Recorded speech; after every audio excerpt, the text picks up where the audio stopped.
Потепление в республике можно ждать уже на следующей неделе. По словам заместителя начальника Якутского управления гидрометеослужбы Татьяны Маршалик, причиной тому, что температура в мае выдалась на 2-3 градуса ниже нормы, стала холодная воздушная масса, проникшая на материковую часть Якутии.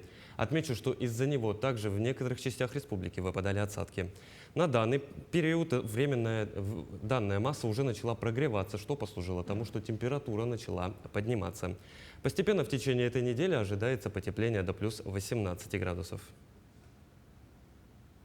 Предварительный прогноз на июнь месяц очень такой позитивный. Температура воздуха почти по всем районам ожидается выше нормы на 1-2 градуса с осадками в пределах нормы.